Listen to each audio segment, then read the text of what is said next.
Power forward time, name code right there. I'm Dustin. Power forward rankings for the season. We're shooting them a little earlier because the NBA season is starting earlier this year. Love it. Keep that in mind.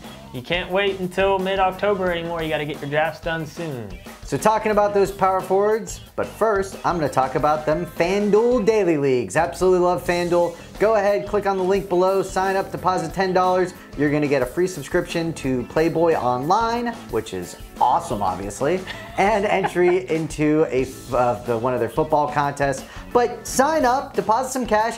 If you're watching this video, you like basketball enough that you should play daily. It is a very fun thing to do any night of the week. Dustin keeps saying Tuesday. In other videos, it doesn't have to be Tuesday. You can do it any night, Dustin.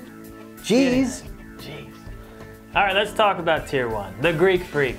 The guy is amazing. He fills it up. We love this guy. He's our number one, obviously, for a lot of different reasons, but it's not too far behind him, Mr. Anthony Davis. I mean, you know what you're going to get out of both these guys. They're getting you 2 blocks a game. They're getting you the points. They're getting you the rebounds. There's a reason why they're in Tier 1, and there's a reason why they'll go in the first round on draft day. And the Bucks depth chart does have him listed as a power forward. Just saying. We only rank all of these in one video. Right. So I understand he's probably eligible in all 5 probably. So just note that. All right, Tier 2, gonna talk about the Unicorn and talk about Draymond Green. The Unicorn, Dustin, is Porzingis, since you're not hip to nicknames, just to let you know. And what the Unicorn's gonna do, he's gonna shoot threes, he's gonna hit those, he's gonna score points, he's gonna get boards, he's gonna be solid across the board. But Draymond Green, what I really love about him is, fantasy-wise, he doesn't do a ton of points, but he gets you so much. He's gonna get you 7 assists, 8 boards, 2 steals, 1.5 blocks, 10 points. It's just, he just fills it up for you. So he's a great guy, great glue guy. He's like the best glue guy ever on a team for fantasy. Gorilla Glue? He's like Gorilla, that's his new nickname. Draymond Gorilla Glue Green. There you go. So Triple G! Tier 3. This is the veteran tier. These 3 guys, you're drafting them, you're just hoping they keep doing what they're doing, and you're just hoping they stay healthy. And that's Kevin Love, Blake Griffin, and Paul Millsap. I mean, we know what these guys can do. You know, Millsap has a new home with Denver, but we don't really see his role changing much. But again, you're just hoping these guys stay healthy, and you're drafting them, just getting what you're getting from them. You're not gonna get any more. Tier 4, a little young guy, upside excitement. Ben Simmons is the first one. We're gonna see him. He's gonna play a lot of point forward is kind of what the buzz has been on him, and he's gonna be a big point forward. Can really do it all, you know, former number 1 overall pick. I think the Sixers are gonna be interesting this year, and I do like Ben Simmons. In terms of the other guy, Marquise Chris for Phoenix. I was kind of like, Dustin, why do you love this guy so much? Why are we ranking him here? And then he's fun Dustin said, let me give you a little post-All-Star break stats. So I'm gonna give you a little post-All-Star break stats. 13 points. There you go, Dustin and everybody out there. After the post-All-Star break, he averaged 13 points, 6 boards, 1.5 blocks, 1.2 threes a game, and that was in under 26 minutes a game.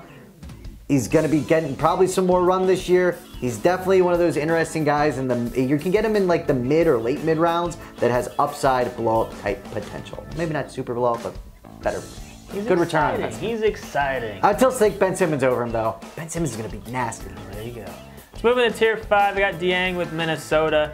You know, he's just a guy that I love targeting guys late that can just get me a steal and a block. Like when you're looking for just kind of a role player, I mean, he's not going to score a ton, but if you give me 8 boards, a steal, and a block from a guy that's going to be fairly consistent, I like that in the later rounds.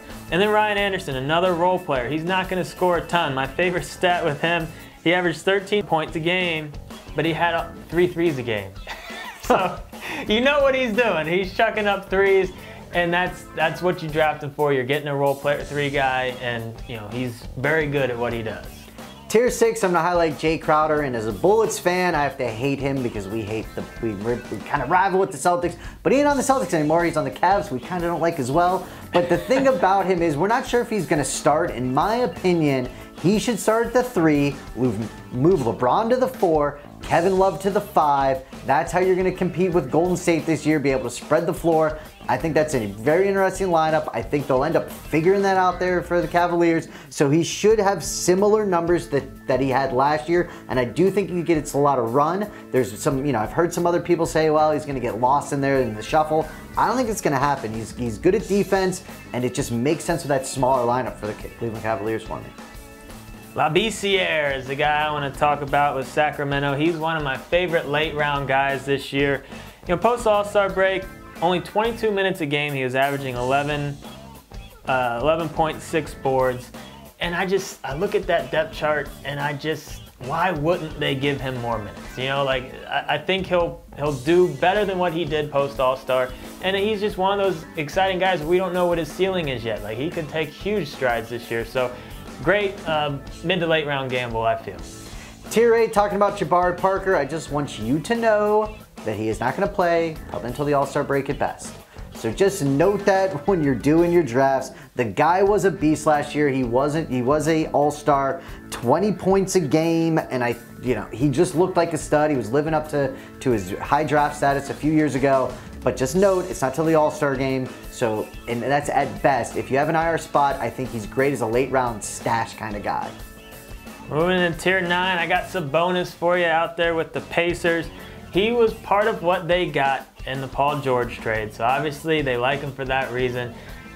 Probably more dynasty type leagues. I think redraft leagues, you might have to be patient with him, but it's just kind of crowded over there with their big men. But we do think if he gets a run, if he gets some minutes, he can be serviceable in the fantasy world this year. But long term, he's got a big upside. And I think he's a second half a year because they're going to be terrible. So when they start tanking, they're going to put the young guys in. See what they can do. Sorry, they're going to be awful. All right, as we go over to the last tier here, I'm talking about Frank the Tank. Frank. So the thing about him is he always gets drafted because people remember him in college and being great, but just know he is on the depth chart behind Marvin Williams right now. Marvin Williams is fantasy and basketball blah, which means Frank ain't that good. Sorry, Marvin. And I know he can shoot and it looks good, but his defense is terrible. So he's not a late round flyer that I'm a huge fan of. Obviously I have him ranked here for the super deep leagues, but don't be one of those dummies that it's late mid and you don't know who to draft, so you just take him because he's a name. He's a name, but he's not a good name. Frank's going for 20 a game after that.